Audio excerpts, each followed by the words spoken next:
네, 이번엔 우리 센터의 새로운 얼굴 두 분을 소개해 드릴 텐데요. 먼저 박성순 애널리스트 함께 하겠습니다. 안녕하세요. 안녕하세요. 박성수입니다. 네. 오늘 이제 처음으로 가지고 오신 종목이 BCNC라는 기업입니다. 개인적으로 쓰신 리포트를 보면서 제가 시가공정에 대해서 많이 공부를 하게 되었는데, 네. 이 BCNC가 상장한 지 약 1년 정도 된 기업이더라고요. 먼저 어떤 기업인지 소개 부탁드립니다. 네, BCNC에 대해서 먼저 소개해 드리겠습니다. 네. BCNC는 2003년에 설립된 반도체 공정 중에서 시가 공정에서 주로 사용되는 소모품 부품을 만드는 회사고요. 시가 공정이라는 거 하는 거는 이제 저희가 반도체 공정에서 여러 막지를 깐 다음에 그거를 저희가 원하는 형태로 깎아내는 공정이다라고 보시면 되겠습니다. 그래서 이 시가 공정 안에는 굉장히 많은 소재 부품이 들어가는데요. BCNC는 그 중에서 쿼츠라고 하는 이 석영 제품이고요. 이 석영 중에서도 합성 쿼츠를 주로 생산하는 업체입니다. 그리고 작년 기준으로 보면은 합성 쿼츠의 매출 비중이 약 74% 정도를 차지하고 있다고 보시면 되겠습니다. 그리고 고객사로 보면요. 저희 한국에서 가장 큰 반도체 업체라고 할 수 있는 삼성전자의 비중이 24%, SK 하이닉스가 39%, 그리고 최근에 인텔이 이제 포함이 돼서 3%로 매출이 증가를 했고요. 전방 시장은 주로 메모리입니다. 그 중에서도 메모리 중에서도 D램이 약 80% 이상을 차지하는 가장 큰 시장을 보시면 되겠고요. 그 다음으로는 낸드 한 8%, 파운드리가 11% 정도 차지하고 있습니다. 네. 그러니까 우리가 흔히 이 식각공정을 웨이퍼를 깎는 과정이라고 표현을 하는데, 이제 반도체 웨이퍼에서 불순물이나 불필요한 걸 제거하면서 패턴을 그려가는 거죠. 이 과정에서 웨이퍼 아래에 두는 이 포커스링이 필요한데, 이 폴리식각 공정에서 포커스링이 들어갈 때 이제 BCNC가 만드는 합성 쿼츠가 들어가게 되는 겁니다. 앞서서 이제 BCNC의 매출 비중이 보통 이제 D램, 메모리 쪽에서 나온다고 하셨는데, 근데 이 전방 산업인 메모리 업황이 요즘에 좀 안 좋지 않나요? 산업 현황에 대해서 말씀해 주시죠. 네, 사실 메모리 업황은 굉장히 안 좋은 건 사실입니다. 하지만 제가 봤을 때는 이제 메모리 업황은 거의 이제 업황 둔화의 마무리에 있다라고 보고 있고요. 네. 저희 여기 그래프 보시지만 이제 사실 21년이죠. 네. 21년 이후에 D램과 낸드 시장 굉장히 역성장을 보이고 있습니다.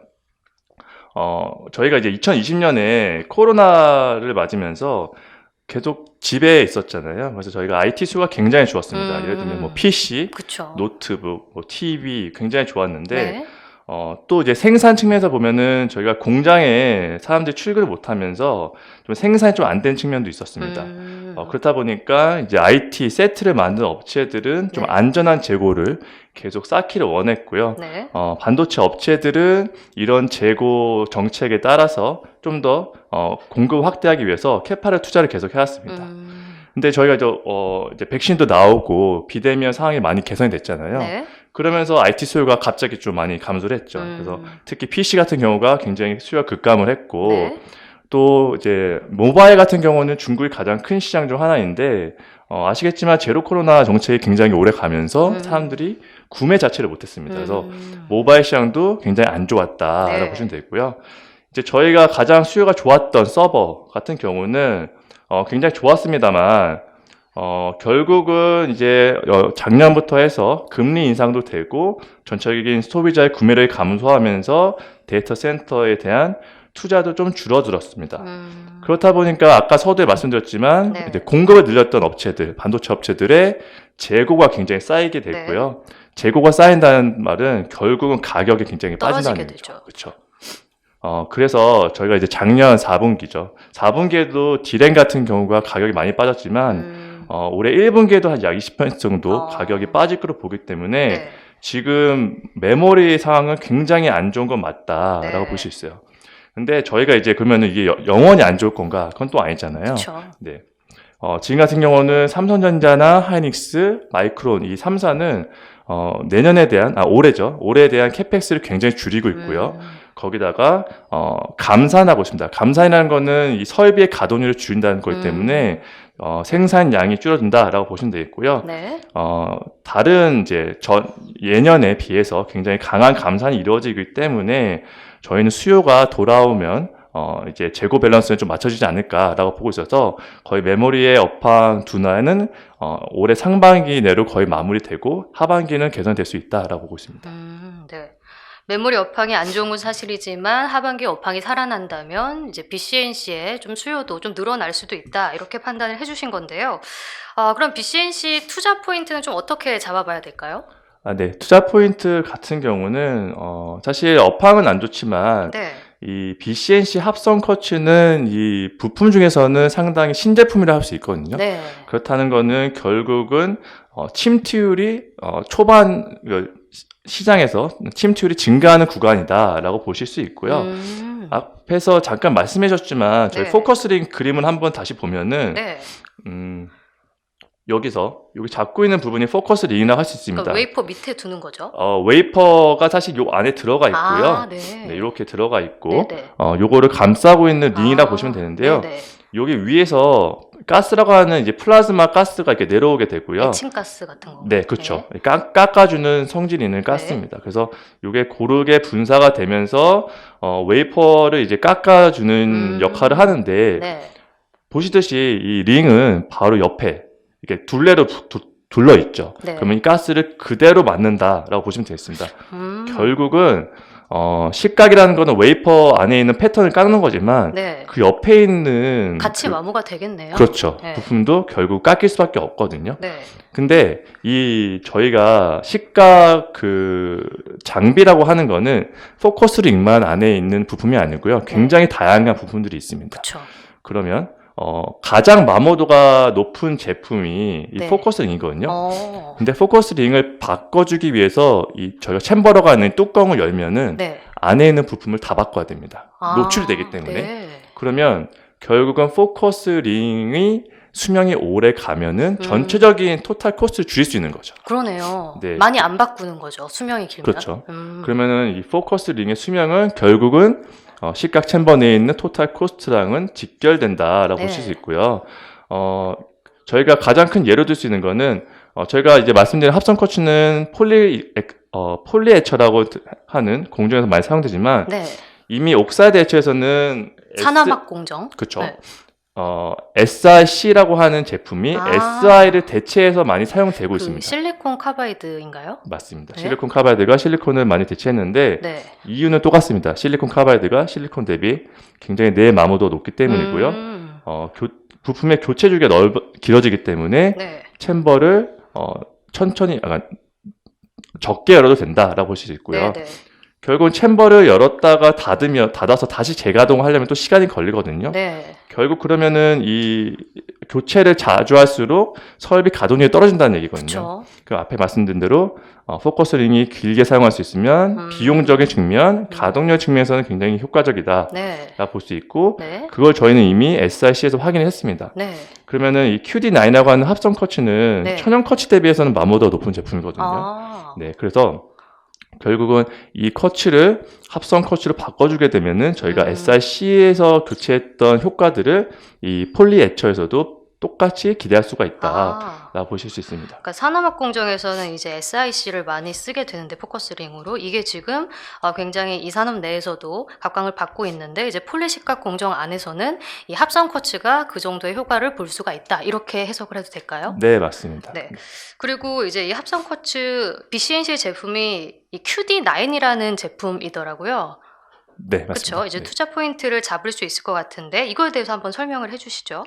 네. QD9은 이제 BCNC가 제품에 대한 네이밍을 한 거고요. 네. 사실 이 원재료 같은 경우는 미국에 있는 코닝사로부터 받아서 가공을 해서 지금 공급을 하고 있습니다.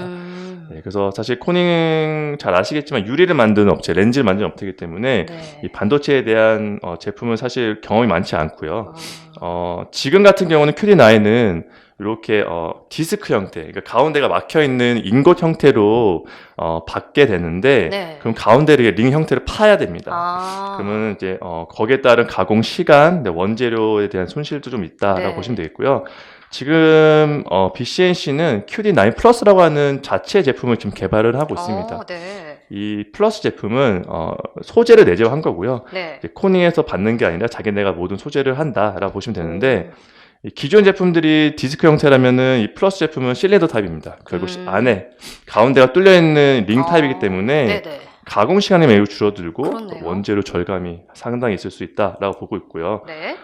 지금 같은 경우는 수율이 계속해서 올라온 상태이기 때문에 네. 저희가 기대하기로는 올해 2분기 정도에는 네. 고객사에 좀 공급이 완료될 것 같다라고 보고 있고, 두 번째 고객에는 한 하반기쯤 들어가지 않을까라고 생각하고 있습니다. 그래서 수율이 좀 안정화된다면은 증착 장비 QD9 플러스에 대한 증착 장비를 좀 더 확대하면서 생산력도 올라갈 수 있다라고 지금 보고 있습니다. 네.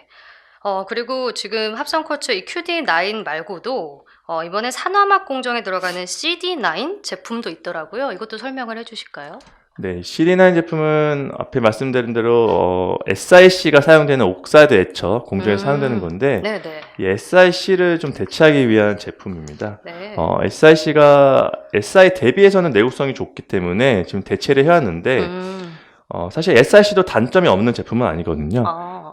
결국은 Si는 실리콘과 카바이드, 그러니까 카본의 함유량이 높은 제품이에요. 네네. 근데 저희가 아까 말씀드린 대로 식각 공정은 계속 깎아내는 공정인데 결국 링도 깎게 되면서 SiC에서 나오는 카본이 좀 파티클 이슈를 발생합니다. 파티클 이슈를 발생되면 결국 수율이 떨어진다는 얘기거든요.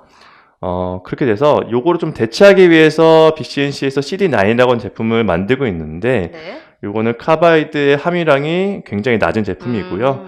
실리콘 대신해서 보론이라는 원소 기호를 사용합니다. 근데 네. 보론 같은 경우는 공유결합 에너지가 높기 때문에 좀 내구성이 높고 말씀드린 대로 카본 함유량이 낮기 때문에 파티클 이슈가 조금 낮을 수 있다라고 보고 있는데 다만 지금 현재 진행 상황을 보면은 고객사 평가 중이긴 합니다만 당초 예상보다는 조금 양산 시점은 느려질 것 같아요. 워낙에 지금 업황이 안 좋다 보니까 SiC와 Si에서의 가격 경쟁이 많이 이루어지고 있어서 네. 일단은 CD9 자체도 원가 개선이 상당히 이루어져야지 네. 가격 경쟁이 좀 되지 않을까라고 보고 있고요. 네. 거기다가 추가적인 이제 SiC 대비해서 CD9의 시가량 개선도 일부 필요하기 때문에 올해보다는 저는 내년 정도에는 매출이 좀 나올 수 있다라고 생각을 하고 있습니다. 네. 그러니까 이 BCNC 합성 쿼츠는 쿼디9이라는 제품, 이제 수명이 길다는 점, 그리고 QD9 플러스까지 조금 기대가 된다는 점, 그리고 산화막 공정에서 쓰이는 이 포커스 링인 CD9 매출이 어떻게 발생할지 좀 지켜볼 필요가 있어 보입니다. 자, 그럼 BCNC의 실적도 한번 체크를 해볼까요? 네, 일단 작년 실적부터 말씀드리면요. 작년에 매출액 한 820억, 영업이익도 116억 정도 나왔습니다. 그래서 매출액 같은 경우는 27% 정도 증가를 했고요. 영업이익도 25% 증가했는데 2021년에 삼성전자의 공시업체로 좀 등록이 된 이후에 네. 작년에 매출액이 삼성전자 향으로만 50% 이상 네. 증가를 하면서 전체적인 매출액을 견인했다라고 네, 보시면 네. 되겠고요. 거기다가 인텔까지 신규 공급으로 작년부터 들어가기 시작했습니다. 네. 업황 같은 경우는 저희가 작년 하반기부터 굉장히 안 좋아지기 시작해서 네. 4분기에 굉장히 안 좋았거든요. 그래서 사실 이 부품이나 소재 같은 업체들은 이 업황이 안 좋을 때 단가 인하는 숙명과 같은 존재입니다. 그래서 그쵸. 작년 4분기에 단가 인하가 일부 있었기 때문에 4분기의 실적은 전분기 대비해서 좀 감소를 했습니다. 네, 그럼에도 불구하고 전체적으로 매출액이 성장했다는 거는 이 QD9의 침투율이 지속적으로 증가하고 있다라고 보시면 네. 되겠고요. 올해 같은 경우는 사실 대부분의 파츠 업체들, 그러니까 부품 업체들이나 소재 업체들, 장비 업체들, 네. 저희가 흔히 말하는 소부장 업체들은 굉장히 이제 역성장이 예상되거든요. 가장 큰 이유는 아까 말씀드린 대로 삼성전자, SK하이닉스가 캐펙스를 네. 투자 안 하고 감산을 하기 때문이죠. 네. 그에 반해서 BCNC 같은 경우는 올해도 저는 매출액이 한 16% 정도 증가하고 그런가요? 이익도 35% 개선될 네. 걸 보고 있는데요. 말씀드린 대로 결국은 침투율 증가하는 구간이기 때문입니다. 네. 그러니까 아직은 이 QD9의 침투율이 굉장히 낮은 상황이기 때문에 네. 삼성전자에서도 아직 확대될 수 있는 룸이 충분히 있다라고 네. 보이고 있고 네. 하반기에 저희가 업황이 좀 개선된다고 보면은 네. 생산량이 다시 증가하면서 물량도 본격적으로 증가할 수 있다라고 생각을 하고 있고요. 네. 네, 이제 인텔 같은 경우도 이제 작년부터 들어가기 시작했지만 올해도 새로운 제품들이 계속 퀄이 진행되기 때문에 물량도 확대될 것으로 보고 있습니다. 네. 지금 침투율 초기 단계인데 업황이 좋아지게 된다면 침투율 늘어나는 것과 함께 성장성이 더 돋보일 수 있다. 이렇게 해석을 하면 될 것 같은데요. 지금 주요 고객사가 삼성전자, SK 하이닉스를 필두로 또 이제 인텔까지 갖고 있습니다. 시장에서 관심이 뜨거울 수도 있을 것 같은데 밸류에이션 지금 어떤 수준인가요? 네, 밸류에이션 같은 경우는 올해 기준으로 18배 정도 PER에 부여받고 있고요. 네.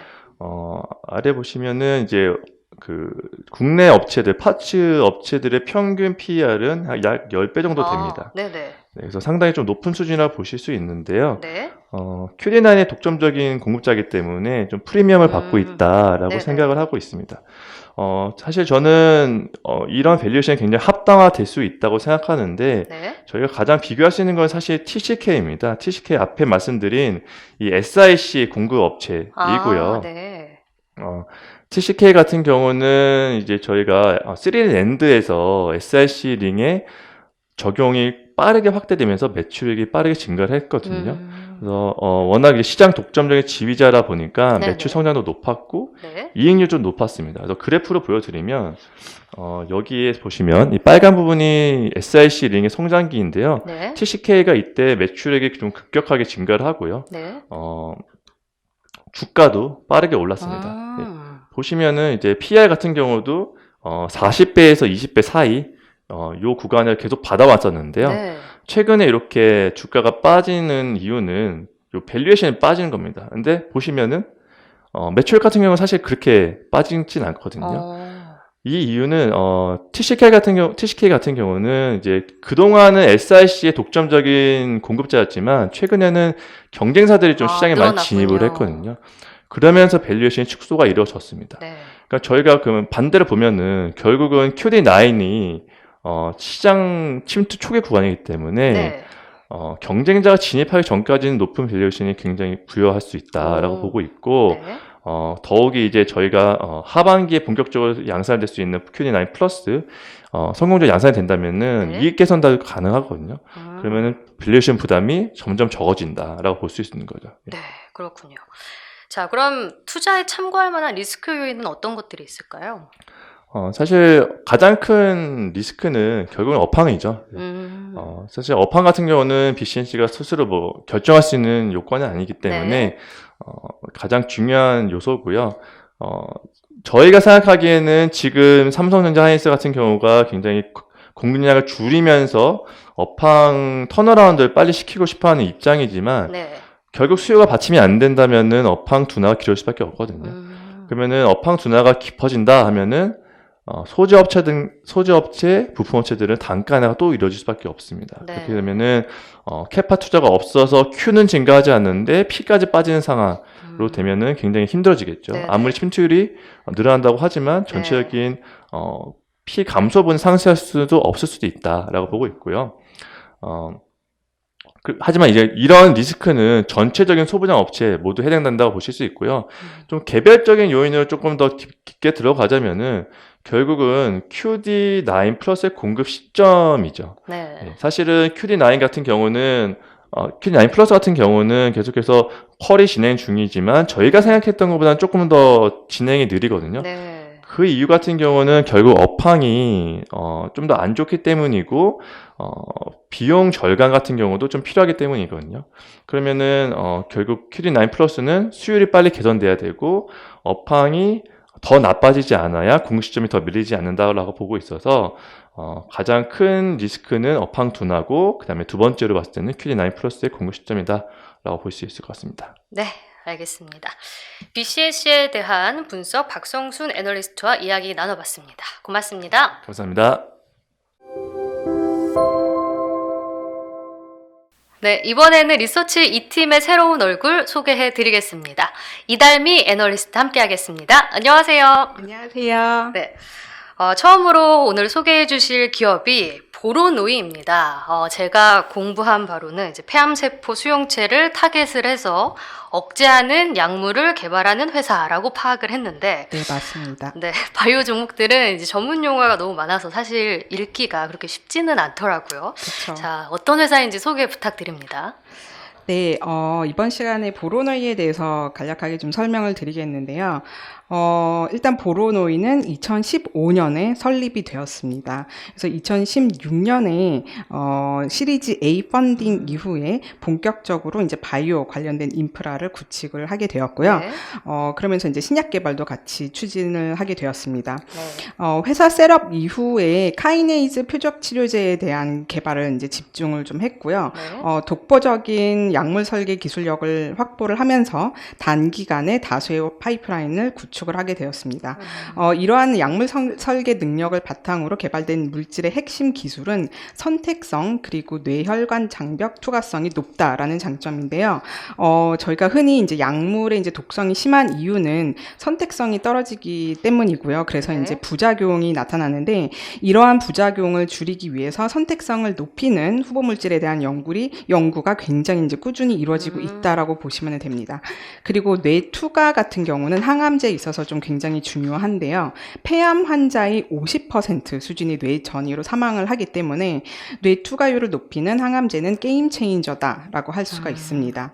보로노이는 약물 설계 분야의 전문성을 보유한 연구 인력을 보유를 하고 있고요. 과거 타그리소 임상 주도이었던 하버드 의대 파시아니 박사를 자문위원으로 두면서 서로 시너지 효과를 내고 있고 선택성과 뇌혈관 장벽 투과성이 굉장히 높은 그런 후보 물질을 개발을 하고 있습니다. 네. 그러니까 이 BBB 뇌혈관 투과율이 높아야 효과가 좋다라고 그렇죠. 봐야 되는 건데, 네. 그럼 이 타겟 항암제라고 할 수 있는 EGFR 치료제, 이 산업 현황은 좀 어떤가요? 네, 그렇습니다. 저희가 보로노이를 이제 이해를 하기 위해서는 이 EGFR 치료제가 무엇인가에 대한 이해가 좀 필요한데요. 우선 EGFR이 무엇인지에 대한 이해가 필요합니다. 네. EGFR은 Epidermal Growth Factor Receptor의 이제 약자이고요. 한국어로 번역을 하면 상피세포 성장인자 수용체입니다. 상피세포 성장 호르몬을 감지하는 수용체다라고 보시면 되고요. 네. 상피세포는 성장 호르몬이 수용체에 결합을 하게 되면 세포의 성장 그리고 분화에 기여를 합니다. 그런데 이 수용체에 돌연변이가 발생을 하게 되면 성장 인자가 감지하지 않더라도 발현 조절에 대한 이상이 생겨서 세포 증식이 계속적으로 일어나기 때문에 네. 종양 발생의 이제 원인이 된다라고 보시면 되고요. 제가 표시한 요 그림을 보시면 네. 요게 이제 상피 성장 인자다라고 보시면 되고 여기에 그러니까 수용체가 이렇게 있으면은 여기에 이 인자가 결합을 하게 되면 이제 신호 전달을 통해서 세포가 증식을 해라라는 그런 어떤 그 과정이 과정? 일어나게 된다라고 보시면 됩니다. 네. 그리고 이런 신호 전달에 관여되어 있는 이런 효소들이 있습니다. 이런 효소들을 이제 저희가 카이네이즈라고 부르고요. 네. 인체 내에는 총 500여 종의 카이네이즈가 있습니다.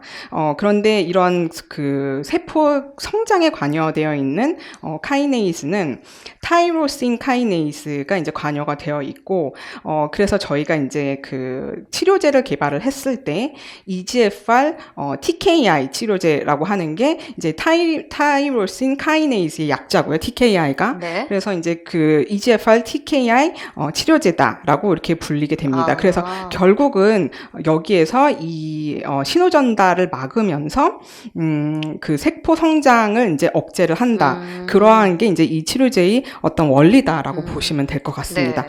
그래서 이제 EGFR 치료제라는 게 이제 이러한 원리로 작동을 한다라고 보시면 될 것 같고요. 그러면 이러한 치료제 현황은 어떻게 되느냐 살펴보면 네. 주로 이 EGFR 변이 같은 경우는 고형암을 많이 발생을 시킵니다. 고형암이라 하면은 우리가 이제 흔히 인체 내에 위암, 폐암, 그 다음에 이제 대장암 이런 것들이 이제 고형암에 이제 들어간다라고 보시면 되고, 네. 특히 이제 폐암을 많이 발생을 시키는데요. 네. 그 중에서도 비소세포 폐암 쪽에 이제 많이 좀 치중이 되어 있다라고 네. 보시면 됩니다. 전 세계 비소세포 폐암 환자는 170만 명 수준에 달하고요. 네. 그래서 글로벌리 비소세포 폐암 치료제 시장 규모는 2019년에 21조 원 수준에서 2029년에는 37조 원 수준으로 연평균 5.5% 성장을 할 것으로 전망이 되고 있습니다. 네. 그리고 비소세포 폐암 환자 중에서 EGFR 유전자 변이가 되어서 생기는 비중이 한 30% 정도가 되고요. 네. 그래서 처음에 이게 이제 치료제가 이제 나왔을 때 보시면 2003년과 2004년에 처음으로 EGFR 타겟 치료제들이 개발이 되었습니다. 관련해서 요 표를 이제 보시면 되는데요. 네. 2003년, 2004년에 EGFR 타겟으로 이레사와 타세바라는 치료제가 개발이 됐고요. 얘네들을 저희가 이제 1세대 EGFR 저해제라고 부르게 됩니다. 이 치료제 같은 경우는 EGFR 돌연변이 중에서 엑손 19 딜리션이라는 돌연변이와 L858R이라는 돌연변이를 타겟을 하고요. 네. 하지만 이 약물 투여 이후에 12개월에서 14개월이 지난 이후 다시 이제 암이 좀 악화가 되었는데 그게 이제 내성이 생기면서 암이 다시 이제 악화가 되기 시작을 네네. 했습니다. 그러면서 이제 2세대 약물들이 이제 개발이 되었고요. 그 2세대 약물 같은 경우는 이제 지오트립이라는 약물인데 2013년 7월에 FDA 허가를 받게 되었습니다. 돌연변이, 그러니까 내성으로 생긴 돌연변이가 T790M이라는 돌연변이가 이제 발생이 되었는데 이 2세대 약물 같은 경우는 처음부터 이 돌연변이가 있던 환자들한테는 우수한 반응을 보였지만 1차 치료제인 이레사 타세바 투여 이후에 생긴 내성 환자들에게는 효과가 좋지 않았었습니다. 그리고 세포를 이제 공격을 하게 되면서 이제 네. 부작용이 좀 심하게 나타나게 되었는데요. 그래서 널리 쓰이지는 못했었고요. 네. 따라서 3세대 치료제인 타그리소가 2015년에 출시가 되었고요. 네. 이게 이제 T790M 내성 환자들한테 투여를 할 수 있게 되었습니다. 지금 타그리소 같은 경우는 거의 블록버스터급 매출을 지금 올리고 있는 그런 네네. 상황이다라고 보시면 되는데요. 지금 타그리소가 처음부터 1차 치료제로 허가를 받은 거는 아니었었고요. 이레사하고 타세바 투여 이후에 내성이 발생된 환자들한테 그 중에서 T790M 돌연변이가 있는 환자들한테 투여하는 2차 치료제로 네네. 처음에 허가를 받게 되었습니다. 그리고 타그리소 같은 경우는 뇌혈관 장벽 투과율이 이제 높아서 뇌전이 환자들한테도 임상적으로 효능이 있다라는 것이 좀 밝혀지게 되었었고요. 네. 그러면서 T790M 돌연변이뿐만 아니라 기존 EGFR 돌연변이를 이제 모두 타겟으로 하면서 1차 치료제로 사용이 이제 가능한가에 대한 어떤 임상을 진행을 했고 거기서 이제 효능이 입증이 되었기 때문에 현재는 1차, 2차 치료제로 모두 좀 쓰이면서 이제 매출이 블록버스터급 의약품으로 좀 크게 늘어났다라고 보시면 됩니다. 그럼 지금 보로노이는 타그리소를 뛰어넘는 4세대 치료제를 만들고 그렇습니다. 있는 네. 건가요? 타그리소 역시 투여 10개월에서 14개월 이후에 네. 내성 발생을 좀 피해가지 못했는데요. 약 30%의 환자에게서 C797S라는 돌연변이가 새롭게 또 발생이 되었습니다. 그래서 현재는 이 새로운 내성을 극복하기 위한 치료제들이 개발이 이루어지고 있는 상황이고요. 아직까지 승인된 치료제가 없기 때문에 네. 이러한 언맷 니츠, 미충족 수요가 굉장히 좀 높은 그런 상황이다라고 보시면 되고 이런 상황에서 다양한 업체들이 새로운 4세대 치료제를 개발을 중에 있고 현재 그들에 좀 주목을 해야 한다라고 판단이 되고 있습니다. 네. 그러니까 이 암세포 이 돌연변이를 잘 억제하는 효과가 중요할 것 같은데 이제 신약 개발은 임상이 관건입니다. 지금 보로노이의 투자 포인트는 좀 어떻게 잡고 계신가요? 네, 보로노이 투자 포인트 저는 크게 이제 세 가지로 보고 있는데요. 네. 첫 번째 투자 포인트는 역시 우수한 후보 물질이다라고 보시면 되는데 네네. 두 가지가 있습니다. 그래서 VRN07과 VRN11 이제 두 가지 후보 물질이 있는데요. 사실 지금 얘네들이 개발하고 있는 이제 약물 같은 경우는 GDC 약물이라고 보시면 되는데 네네. 이게 지노타입 다이렉티드 캔서라고 보시면 됩니다. 이게 어쨌든 암 같은 경우는 유전자의 돌연변이로 인해서 이제 세포 분열이 멈추지 않고 지속적으로 이제 일어나면서 발생이 되는데 네. 이러한 다양한 돌연변이 같은 경우는 사실 아직까지 많이 알려져 있지 않아요. 그래서 그 중에서 규명된 치료제들 같은 경우는 저희가 이제 명확하게 이제 타겟이 이제 명확하기 때문에 사실 이게 초반서부터 그 효과가 좀 굉장히 잘 나타나거든요. 네. 그래서 이러한 약물들 같은 경우를 저희가 이제 GDC라고 이제 부르고요. 타겟이 좀 명확한 약물이다라고 보시면 될 것 같고, 이러한 GDC 약물의 경우는 신속 승인이 가능합니다. 그래서 임상 1상 결과만으로도 그 승인을 이제 좀 빨리 받을 수 있다. 그래서 예를 들면은 아까 제가 말씀드린 그 타그리소 같은 경우는 2년 8개월 만에 허가를 이제 획득을 했어요. 빨리 보통은 받았네요. 보통은 저희가 신약이 이제 허가를 받기 위해서는 뭐 5년, 10년까지도 이제 걸리는데 네. 굉장히 빠른 속도로 이제 허가를 받았기 때문에 이러한 약물들의 이제 가장 큰 특징이 이제 그런 빠른 허가를 받을 수 있다라는 부분이고, 그래서 이제 보로노이 같은 경우는 EGFR exon 20 insertion 타겟인 VRN07과 EGFR C797S 타겟인 VRN11이 있는데 얘네들이 어쨌든 임상 1상 결과가 좀 잘 나와주면은 네. 신속 승인이 가능하다라는 그런 어떤 장점이 있습니다. 네. 그래서 지금 일단은 VRN07 같은 경우는 현재 임상 1A, B상을 진행 중에 있고요. 2024년에 신속 승인을 목표로 두고 있습니다. 네. 폐암 환자 중에서 30에서 50%는 뇌로 전이가 되는데요.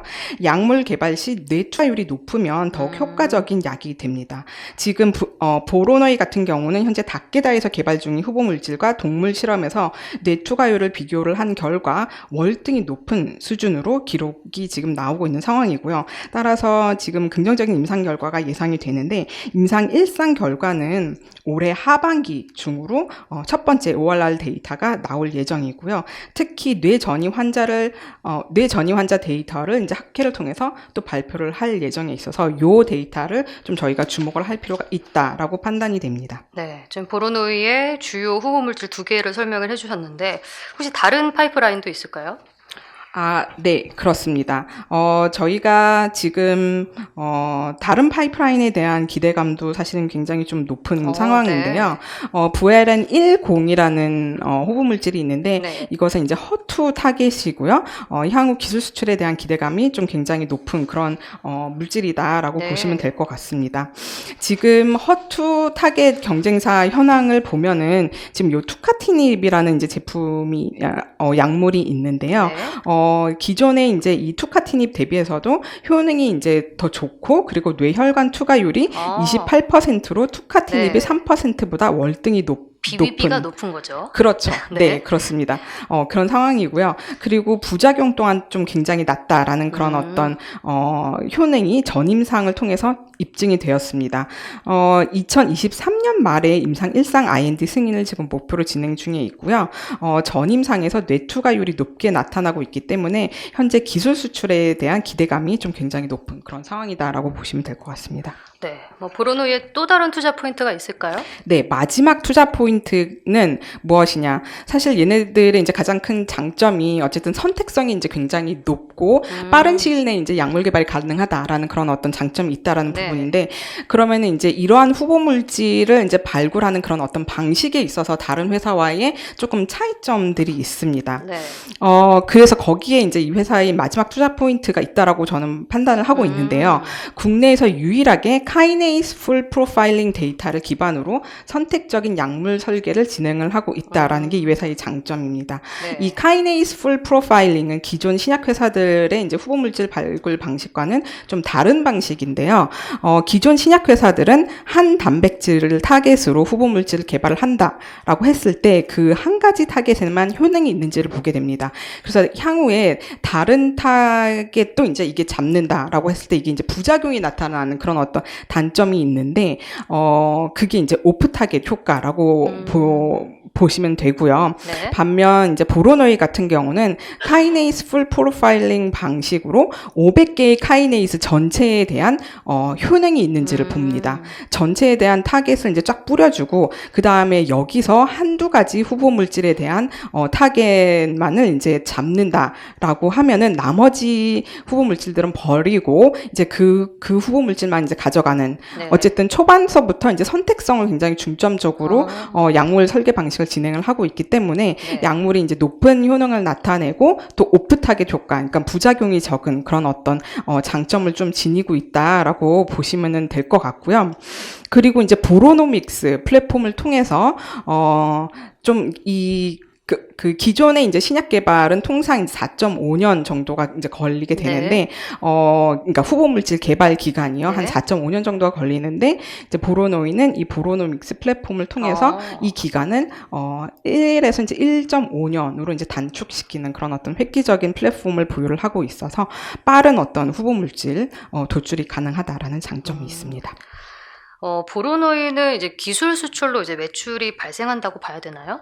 그렇습니다. 네, 그럼 실적은 좀 어떻습니까? 네, 그래서 사실 기술 수출을 통한 마일스톤이 실적으로 이제 좀 인식이 되기 때문에 실적 규모라든지 이제 그런 부분은 이제 그렇게 크지는 않습니다. 그래서 이 회사가 2021년도에는 기술 수출이 좀 3건 정도가 있었기 때문에 이에 따른 업프런트가 좀 있어서 2021년도에는 148억의 매출이 있었는데 작년 같은 경우는 한 건의 기술 수출만 있었기 때문에 매출액 95억 원을 이제 시현을 했고요. 네. 올해는 지금 예상이 되고 있는 게 274억 매출의 영업이익 좀 흑자 전환을 하지 않을까라고 네. 보고 있는 게 일단은 올해 3건의 기술 수출이 기대가 됩니다.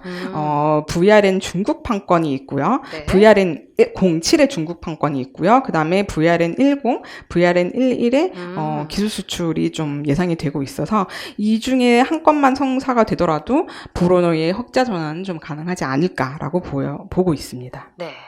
네, 임상이 기대되고 이제 기술 수출도 기대된다면 이제 주가에 반영이 됐을까 이제 궁금한데 보로노이 밸류에이션 어떻게 판단을 하고 계신가요? 네, 지금 현재 보시면은 시가총액 한 뭐 3천억대에서 좀 왔다 갔다 하고 있는 상황인데요. 그 아까 말씀드렸다시피 이 GDC 약물 같은 경우는 타겟이 명확하기 때문에 임상 1 이상만으로 이제 신속 승인이 가능해서 신약 출시가 좀 빠르게 이루어질 수 있다라는 장점 때문에 네. 임상 1상 중에도 조 단위의 기업 가치에 도달을 한다라는 장점이 있습니다. 네. 그래서 예를 들면은 지금 보로노이의 글로벌 피어가 이제 블루프린트, 뭐 미라티, 터닝 포인트 이제 요런 업체들이 있는데요. 네. 우선 미라티 같은 경우는 케이라스 타겟에 대한 후보 물질이 이제 임상 1상 데이터를 발표한 이후에 네. 12조 원까지 거래가 되었습니다. 현재는 좀 내려와서 한 3조 원 수준인데요. 네. 그랬던 점을 이제 감안을 하면은 보로노이의 향후 기업 가치도 좀 긍정적인 데이터 발표 시에는 꾸준히 상승하지 않을까라고 보고 있고요. 그리고 블루프린트도 지금 네. 한 3조 원대의 거래가 되고 있어서 네. 어쨌든 이런 GDC 약물들이 대부분 조 단위의 이제 기업 가치를 형성을 하고 있기 때문에 보로노이의 시가총액, 지금 현재 시가총액은 좀 낮은 수준이지 않나라는 네. 게 저의 생각입니다. 글로벌 피어 대비는 확실히 좀 저렴한 것 같긴 하네요. 네. 자, 그럼 그렇습니다. 리스크 요인은 어떤 것들이 있을까요? 우선 지금 보로노이가 작년에 상장을 했어요. 네. 그래서 작년에 상장을 하면서 공모자금 520억 원을 지금 확보를 한 상태예요.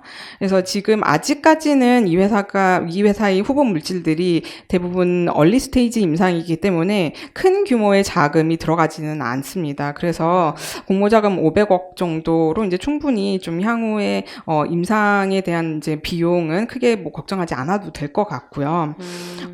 지금 이 회사의 가장 큰 리스크는 아무래도 이제 임상 실패겠죠. 네네. 그래서 그 임상에 들어간 후보 물질이 이제 전 임상은 이때까지 다 좋긴 했는데 향후에 네. 이제 임상 1상, 임상 2상 들어가서 진행이 되면서 임상 결과가 좀 안 좋게 나왔다 하면은 이제 주가가 좀 빠질 그럴 우려가 있기 때문에 그게 가장 큰 리스크 요인이다라고 좀 보시면 될 것 같고요. 네. 그리고 이 회사가 이제 아직까지는 상장 이후 아직 1년이 안 됐나? 뭐 이렇게 좀 지금 그런 상황이라서 네. 오버행 물량이 있습니다. 그래서 아. 6.1% 상장 이후 1년 락업 물량 6.1%가 좀 남아 있는 상황이고요. 네. 요게 이제 조금 부담이 될 수는 있다라는 게 저의 생각입니다. 네, 알겠습니다. 네, 지금까지 보로노이에 대해서 이달미 위원님께 말씀 들어봤습니다. 오늘 고맙습니다. 네, 감사합니다.